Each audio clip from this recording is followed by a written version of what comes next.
The silver manacles burned against my wrists, but not as much as his eyes burned into my soul when he said, "You stepped into my world uninvited, little wolf. Now you'll never leave it." I could smell the copper tang of my own fear mixing with the pine and smoke scent of him, could feel my wolf clawing beneath my skin, desperate to submit or run. I couldn't tell which.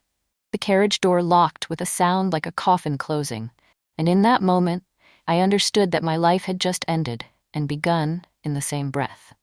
Let me take you back 6 hours, to when I was still breathing free air. Drop a comment and tell me where you're watching from. I love knowing where my pack is scattered across the world. The rain fell like needles against my skin as I ran through the depot at Charleston Station, my worn leather satchel slamming against my hip with every panicked step. I was late. Catastrophically, humiliatingly late for the one train that could carry me north to the gathering. The ancient rite where unmated wolves converged once every 7 years to find their destiny or die trying. At 24, this was my last chance. Miss this gathering, and I'd be considered barren, broken, unworthy of any pack's protection.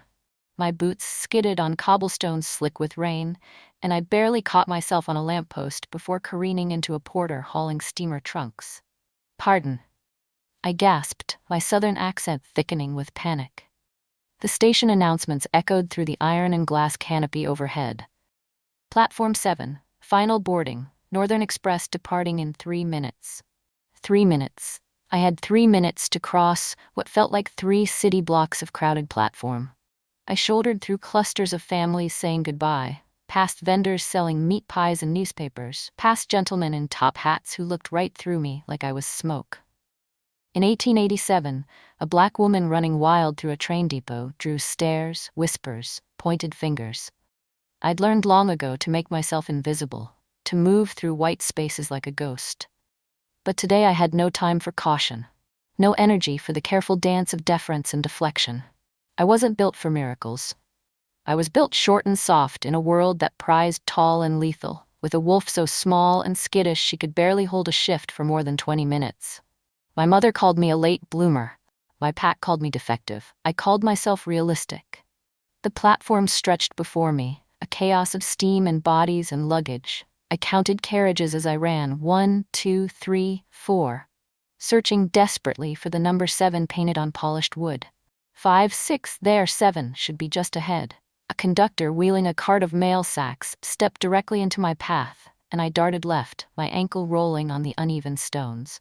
Pain shot up my leg, but I couldn't stop, because the train was already moving, already pulling away from the platform with a shriek of steam and grinding wheels that sounded like my last chance dying.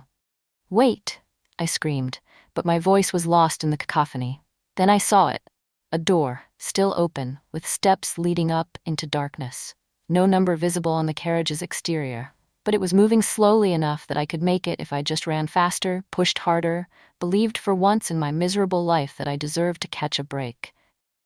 I ran. My legs pumped, my lungs burned, my injured ankle screamed in protest.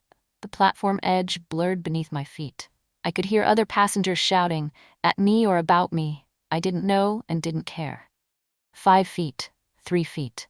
I launched myself forward, my hands grasping for the brass railing, my body slamming against wooden steps hard enough to knock the wind from my lungs. I was on. Barely, painfully, but on. I dragged myself up the steps and through the door, just as it slammed shut behind me with a decisive thud. The sudden silence was deafening.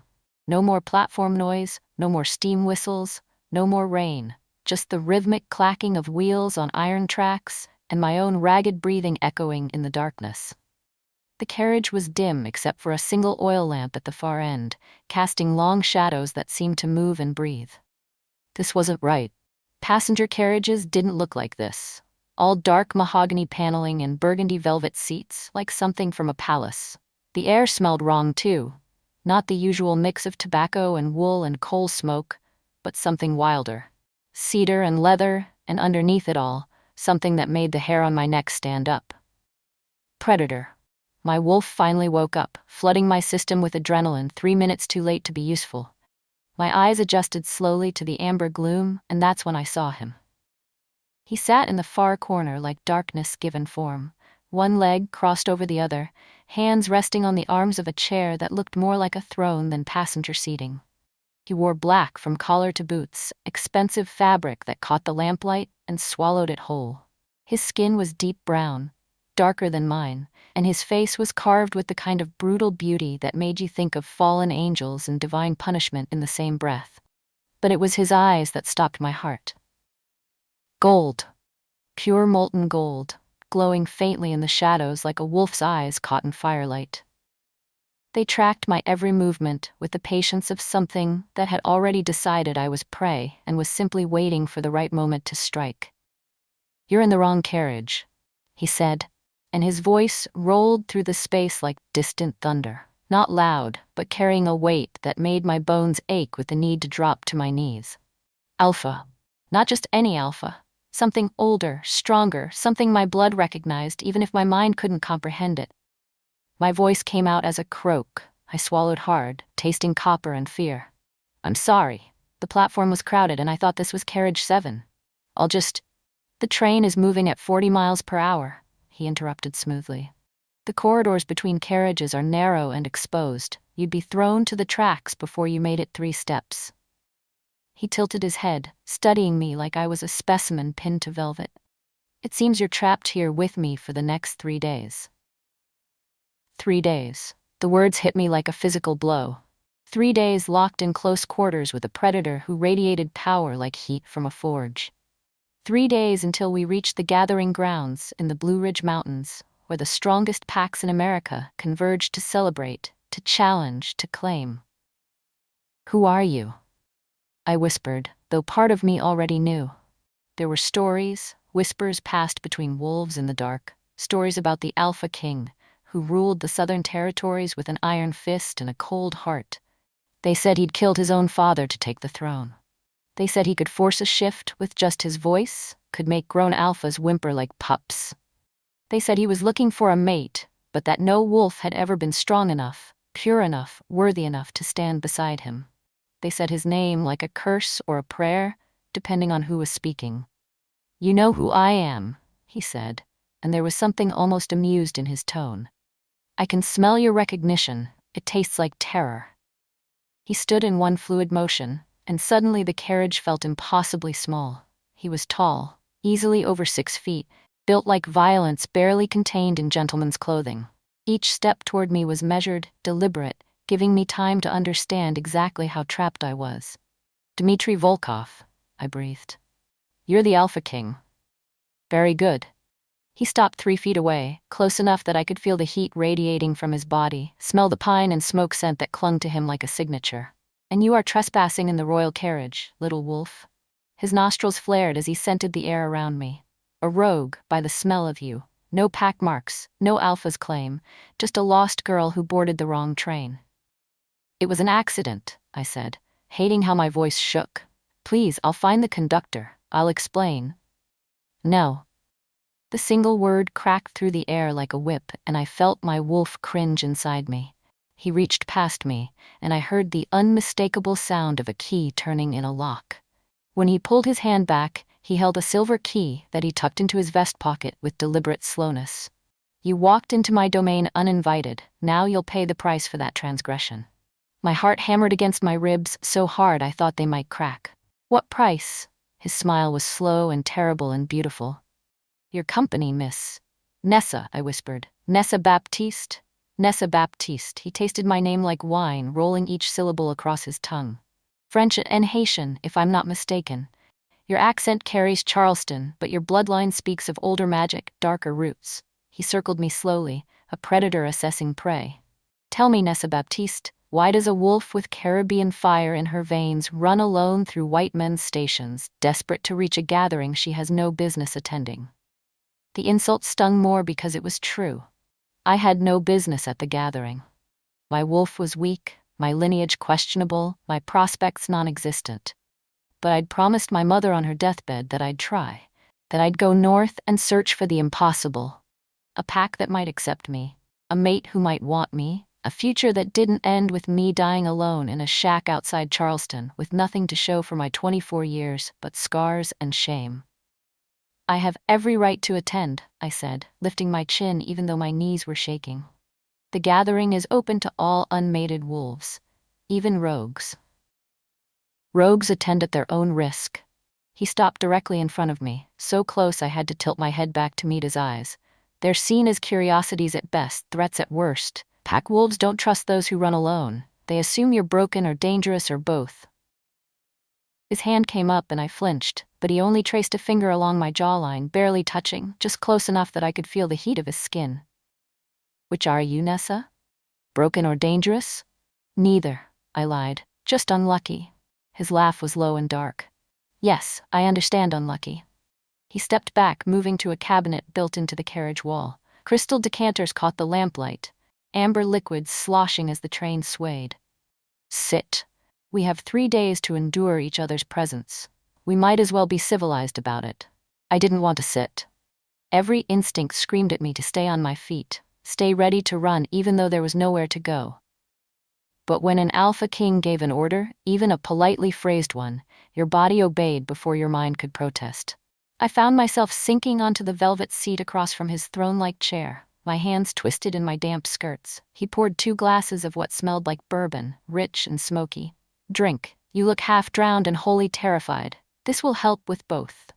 It's not yet noon, I said weakly. I'm aware. He held out the glass, and when I didn't take it immediately, his eyes flashed gold. Drink, Nessa. That wasn't a suggestion. I took the glass. Our fingers brushed, and the contact sent lightning racing up my arm, making my wolf surge beneath my skin with a whine that was part fear and part something I didn't want to name. His eyes narrowed, and I knew he'd felt it too. That spark of recognition that shouldn't exist between a rogue and a king. He returned to his seat, sprawling in it like a dark prince surveying his kingdom. Tell me about yourself. Where you come from, why you run alone, what you hope to find at the gathering. He sipped his bourbon, never taking those gold eyes off me. And don't lie. I can smell deception, and it offends me. Where could I even begin? How did you explain a lifetime of not belonging to someone who'd probably never questioned his place in the world? I took a sip of bourbon. It burned going down, but it steadied something in my chest. My mother was Haitian, from an old bloodline that practiced voodoo alongside the wolf magic. My father was French Creole, from a pack in New Orleans. I stared into the amber liquid.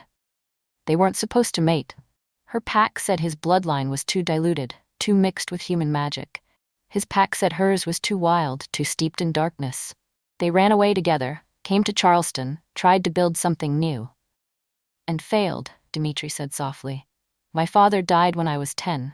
Yellow fever swept through Charleston, killed humans and wolves alike. My mother lasted until last winter. I blinked hard against the burning in my eyes. Before she died, she made me promise I'd go to the gathering. Said maybe up north, away from the old prejudices, I might find a pack that would judge me on my own merit instead of my parents' mistakes. But you don't believe that. No, the word came out flat, honest. I believe I'll spend 3 days being rejected by every alpha there. Then I'll go back to Charleston and figure out how to survive as a lone wolf in a world that doesn't want me. What do you think Dimitri's real intentions are? Drop your theories in the comments. I love seeing your predictions. Silence stretched between us, broken only by the rhythmic clacking of wheels on tracks. Outside the window, South Carolina countryside blurred past. Pine forests and cotton fields and scattered farmhouses that looked like toys from this distance. Show me, Dimitri said suddenly, setting his glass down with a decisive clink. I blinked at him. Show you what? Your wolf. Let me see what they're so afraid of. He leaned forward, elbows on his knees, and the lamplight caught the sharp angles of his face. Let me see what makes Nessa Baptiste so certain she's unworthy. Panic clawed up my throat. I can't, not here. The space is too small, and she's not. I'm not asking for a full shift. His voice dropped lower, taking on a quality that vibrated in my bones. Just let her surface. Let me feel her presence. It was a command wrapped in curiosity, and my wolf responded before I could stop her. She rose toward my skin like something drowning finally breaking the surface, desperate and wild and so achingly small compared to the massive presence of his wolf that I felt shame burn through me like fever. My breathing changed, deepened. My senses sharpened until I could count his heartbeats, smell the bourbon on his breath mixed with pine and something darker. Blood and earth and ancient power. When I opened my eyes, I knew they'd shifted to amber, my wolf looking out through human eyes at the predator across from us. Dmitri went absolutely still. His own eyes blazed gold, his wolf rising to meet mine, and the pressure of his dominance slammed into me like a physical wave. I should have cowered. Should have dropped my gaze and whimpered submission. That's what my wolf always did when faced with stronger wolves, tucked tail and hid. But she didn't. Instead, she held his gaze with something that looked like hunger. Not challenge, there was no aggression in it. But she stared at him like she was seeing something she'd been searching for her entire life. Like she recognized him in a way that defied logic and hierarchy and every rule our kind lived by. Impossible, Dmitri breathed, and his voice had gone rough, more animal than man. His wolf pushed closer to the surface, and I could see it in the way his muscles tensed, the way his hands gripped the chair arms hard enough to make the wood creak. Your wolf is... Then she did something that stole the words from his mouth. She sent a feeling toward him through that invisible thread that connected all our kind, pushed it across the space between us with an intimacy that should have been impossible between strangers. It was a feeling of recognition, of coming home, of finding the other half of something that had been incomplete so long you'd forgotten what wholeness felt like. His wolf roared in response, and the sound that came from Dmitri's throat was pure animal, a growl that shook the carriage windows and made the lamp flame flutter. Power exploded outward from him in a wave that should have crushed me, should have forced me into submission so complete I'd be unable to move. Instead, my wolf responded with her own call. Smaller, quieter, but clear and true. She wasn't submitting, she was answering. No. Dmitri stood abruptly, turning away from me with such violence that his coattails snapped. Pull her back. Now. I yanked my wolf down, gasping as she retreated beneath my skin with a whimper of loss. My hands were shaking so badly I had to clasp them together to hide it. I'm sorry, I didn't mean whatever that was, I didn't. Be quiet. He stood at the window, his back to me, shoulders rigid with tension. Just be quiet for a moment and let me think. The silence that followed felt like standing on the edge of a cliff, waiting to see if the ground would hold or crumble beneath my feet. Outside, storm clouds were gathering on the horizon, turning the afternoon light gray and ominous. The train whistle screamed as we rounded a curve, and the sound felt like a warning. When Dmitri finally spoke, his voice was carefully controlled. How long have you been unmated? All my life. I've never. No courtships? No wolves showing interest? None that lasted more than a day. The admission tasted like ash. Once they met my wolf, they always left, said she was too weak, too timid, not worth the trouble of claiming. He turned to face me, and something in his expression made my breath catch. It wasn't disgust or pity. It was something far more dangerous. Your wolf isn't weak, Nessa. She's dormant. There's a difference. He moved back to his chair but didn't sit, standing over me like a judge preparing to deliver a verdict. She's been waiting. Waiting for what? For her match. His eyes burned into mine, for a wolf strong enough to wake her fully. The words hung between us like a blade suspended by thread, beautiful and terrifying in equal measure. My wolf stirred beneath my skin, reaching for him with a yearning that felt like starvation, like she'd been sleeping her whole life and had only just opened her eyes. That's not possible, I whispered, but even as I said it, I knew it was a lie. I could feel the truth of it singing through my blood, could feel the way my wolf paced restlessly now, no longer cowering but prowling, waiting, wanting. I've been Alpha King for 7 years, Dmitri said, his voice rough as tree bark. I've met thousands of wolves, assessed hundreds of potential mates that the packs pushed at me like offerings to a god. Strong wolves, pure-blooded wolves, females with impeccable lineages, and wolves so dominant they could lead armies. He took a step closer, and I could feel the heat of him even through the space between us. Not one of them made my wolf react the way yours just did. Not one of them felt like home, I finished, the words escaping before I could stop them. Yes. The admission seemed to cost him something. He ran a hand over his face, and for the first time since I'd seen him, he looked almost uncertain. This is a complication I didn't anticipate. You could let me go. My voice was small. At the next station, you could unlock that door and I could disappear. You'd never have to see me again. We could pretend this never happened. His laugh was sharp and humorless. Could we? Could you pretend you didn't feel what just passed between our wolves? Could you go to the gathering and smile at other alphas? Let them court you. Imagine accepting another wolf's claim when yours has already chosen? She hasn't chosen, I protested weakly. Hasn't she? He crouched in front of me, bringing himself to eye level, close enough that I could see flecks of copper in the gold of his irises. I could order you to consider other wolves. I could command you to forget this moment, and your human mind might obey, might force itself to move on. His hand came up to rest against my chest, right over my racing heart. But your wolf will never accept another. Not now, not after recognizing her mate. Mate. The word should have filled me with joy, with the dizzy relief of finally finding what I'd been searching for. Instead, it felt like a trap closing around my throat. You're the Alpha King. I'm a rogue with questionable bloodline and a wolf too weak to... Your wolf isn't weak. His voice cracked like a whip. Say that again and I'll prove exactly how strong she is by forcing her to surface and holding her there until you understand what she's capable of when properly matched. I stared at him, this powerful, dangerous man who held my life in his hands as surely as he held that silver key in his pocket. What happens now? His thumb brushed across my cheekbone in a gesture so gentle it made my eyes sting. Now we have 3 days to figure out if this is real or just proximity and circumstance playing tricks on 2 lonely wolves. He stood, pulling me to my feet with him. 3 days before we reach the gathering, and I have to decide whether to claim you in front of every pack in America or let you go and spend the rest of my life wondering what might have been.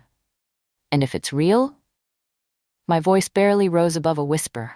Then everything changes.